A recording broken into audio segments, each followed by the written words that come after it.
My name is Mike Preisner.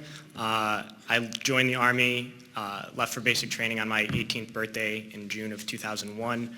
I was assigned to the 10th Mountain Division, and in March of 2003, I was attached to the 173rd Airborne Brigade and deployed to northern Iraq.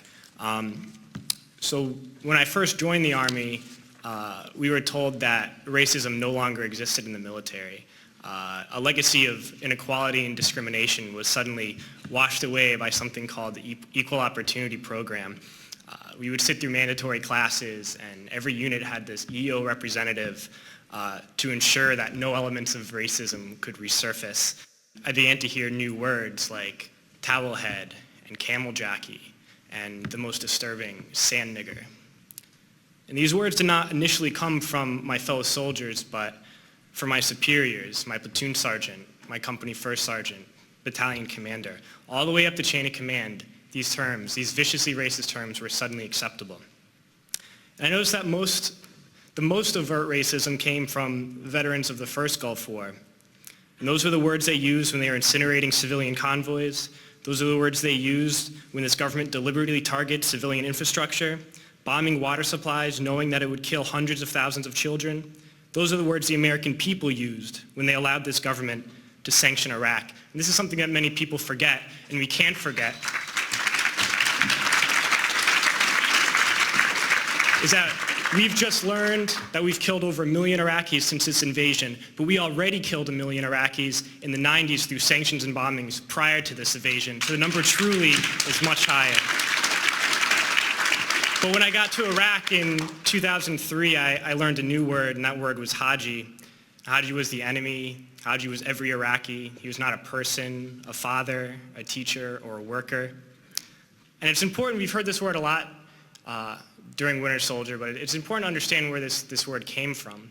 And to Muslims, the most important thing is to take a pilgrimage to Mecca. It's the Hajj. And someone who has taken this pilgrimage is a Haji. And it's something that in traditional Islam is the highest calling in the religion. So we took the best thing for a Muslim and made it into the worst thing.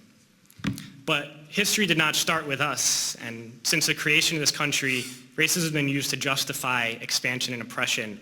The Native Americans were called savages, the Africans were called all sorts of things to excuse slavery, and Vietnam veterans know of the multitude of words used to justify that imperialist war.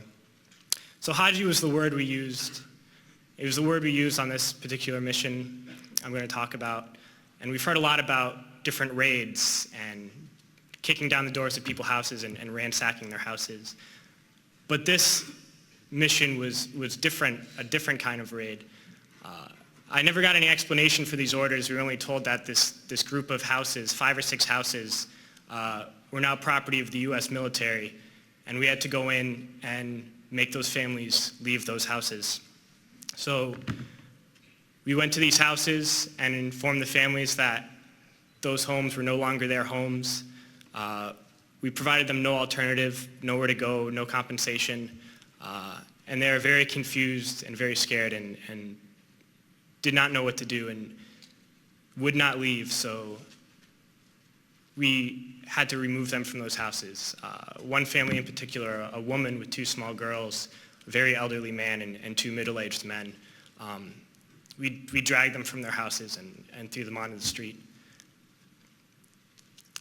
And arrested the men because they refused to leave, arrested the old man, and sent them off to prison.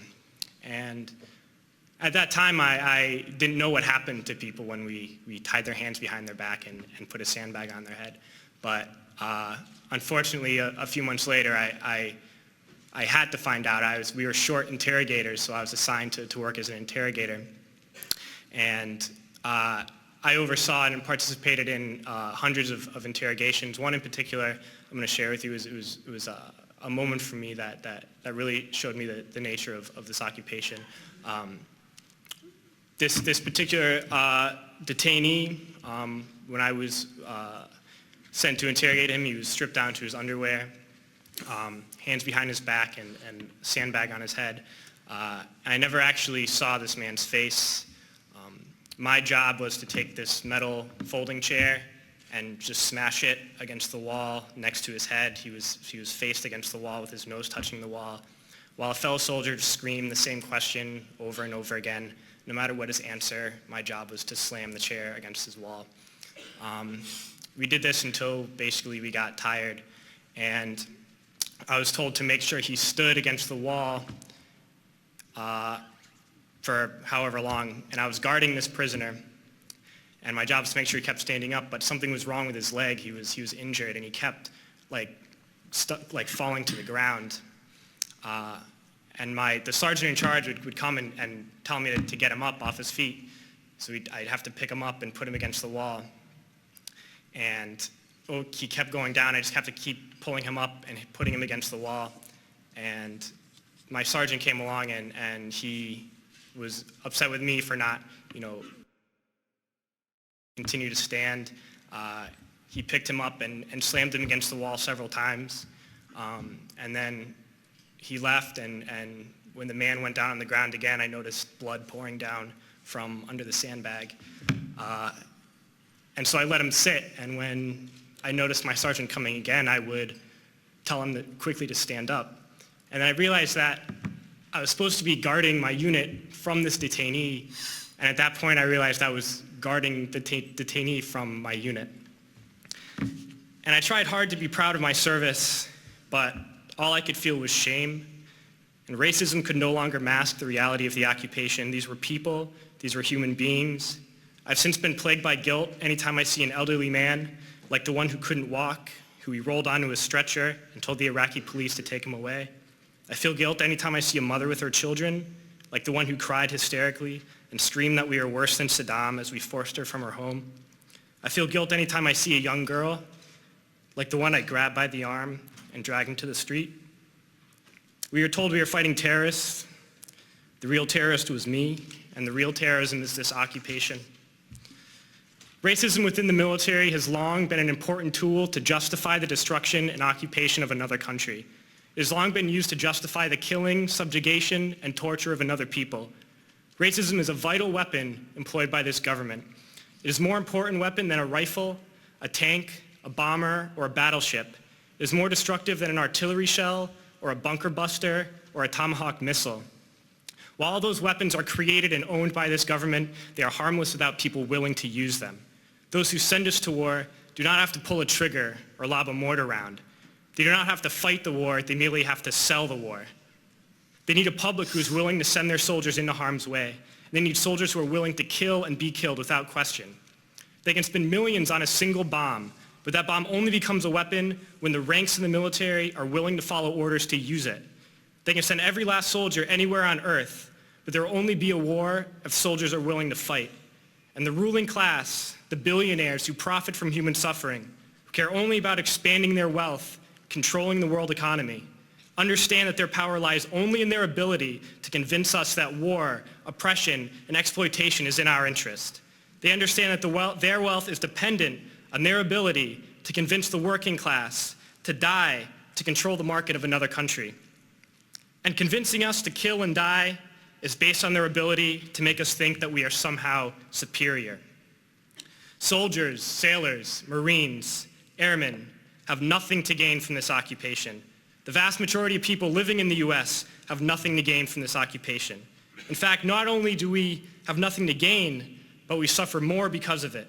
We lose limbs, endure trauma, and give our lives. Our families have to watch flag-draped coffins lowered into the earth.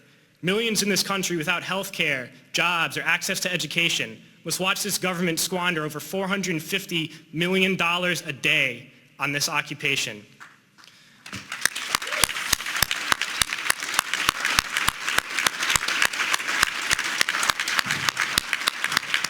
Poor and working people in this country are sent to kill poor and working people in another country to make the rich richer. And without racism, soldiers would realize that they have more in common with the Iraqi people than they do with the billionaires who send us to war.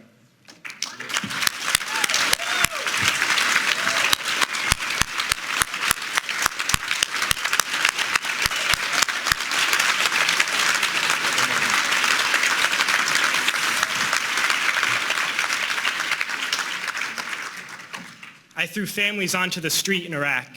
only to come home and find families thrown onto the street in this country, in this tragic and unnecessary foreclosure crisis. And we need to wake up and realize that our real enemies are not in some distant land. They're not people whose names we don't know and cultures we don't understand. The enemy is people we know very well and people we can identify. The enemy is a system that wages war when it's profitable. The enemy is the CEOs who lay us off from our jobs when it's profitable. It's the insurance companies who deny us health care when it's profitable. It's the banks who take away our homes when it's profitable. Our enemy is not 5,000 miles away. They are right here at home. And if we organize and fight with our sisters and brothers, we can stop this war, we can stop this government, and we can create a better world.